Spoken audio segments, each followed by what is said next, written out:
Hola, ¿qué tal? Bienvenido a Telecom Academy.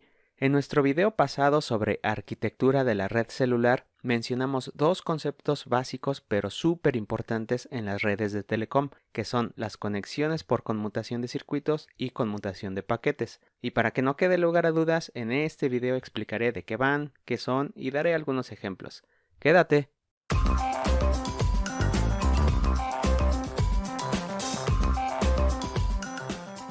En este canal hablamos sobre telecomunicaciones y redes celulares. Si eres estudiante, profesional en la industria o simplemente te gusta el mundo de la tecnología, considera suscribirte y compartir estos videos con alguien a quien pueda ayudarle. Gracias. Podemos dividir las conexiones de datos que pasan a través de una red de telecomunicaciones en diferentes categorías, dependiendo cómo se construye el circuito de comunicaciones entre los dispositivos que componen la red. Dependiendo del autor, las redes de telecomunicaciones pueden utilizar tres tipos básicos de circuitos. Ahí te va. Estoy seguro que este primero no lo has escuchado ya que no es tan común. Número 1. Circuito arrendado o dedicado. El costo de una línea arrendada es fijo por mes y depende de la capacidad y duración de la conexión. Número 2. Circuito conmutado o dial-up.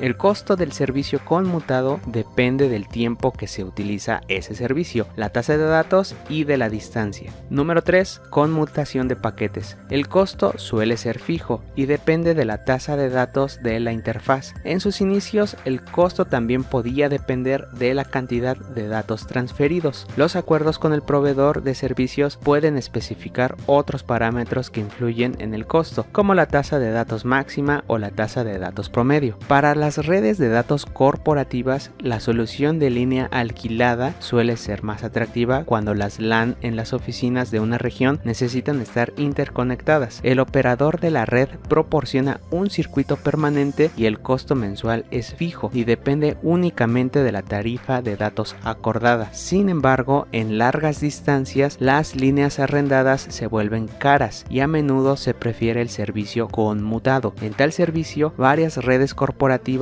comparten la capacidad de transmisión y el costo del backbone del operador de la red de telecomunicaciones. Cuando hablamos de redes conmutadas, hay dos subcategorías principalmente: redes conmutadas por circuitos y conmutadas por paquetes, como se muestra en esta figura.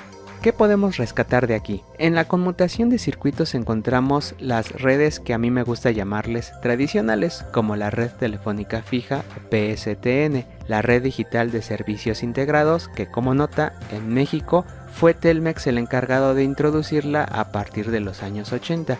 Y finalmente tenemos la red de telefonía celular para hacer llamadas de voz. Hablamos específicamente de 1G, 2G o GSM y 3G o UMTS.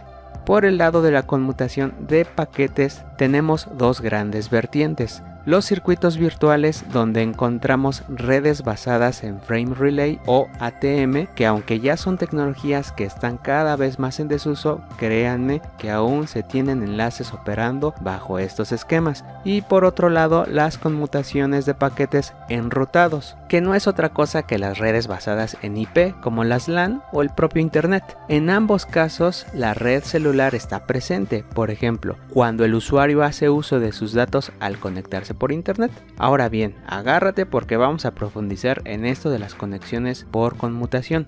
Circuitos conmutados o circuit switching.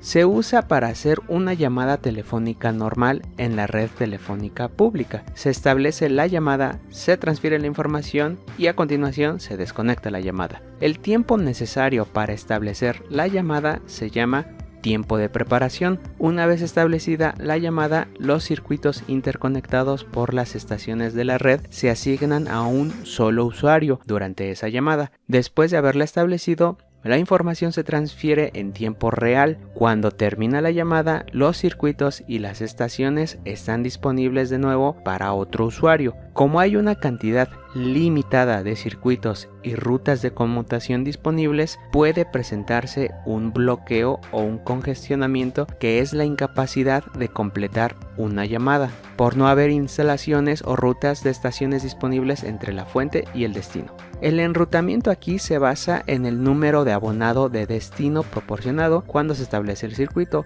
en otras palabras, el número telefónico del destino. La RDSI o Red Digital de Servicios Integrados y la telefonía fija utilizan el principio de conmutación de circuitos.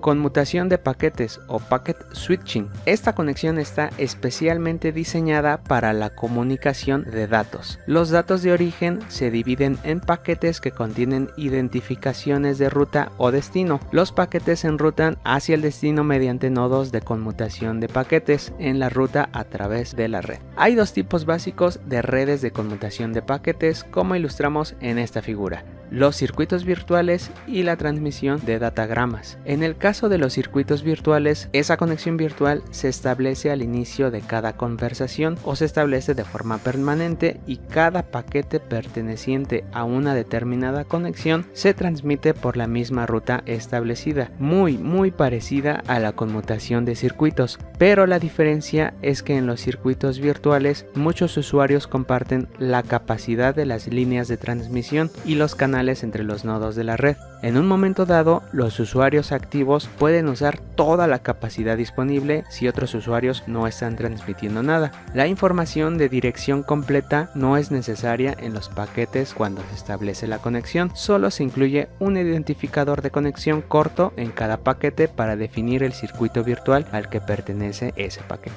Otro método para las comunicaciones de datos por conmutación de paquetes es la transmisión de datagramas. Aquí los datos se dividen en segmentos más pequeños llamados paquetes antes de ser transmitidos por la red, y cada paquete puede tomar distinto camino por dicha red. En consecuencia, todos los paquetes no llegan necesariamente al receptor al mismo tiempo o en el mismo orden. Como los paquetes son pequeños, el tiempo de retención suele ser bastante corto y la transferencia de mensajes es casi en tiempo real, y no puede presentarse el bloqueo que sí sucede en la conmutación de circuitos. En un inicio, cuando las redes de telecom comenzaron a adaptarse a la conmutación de paquetes, necesitaron arreglos complicados y algo costosos para instalar toda la infraestructura necesaria, sin mencionar los protocolos complicados a los que debían seguir para poder funcionar.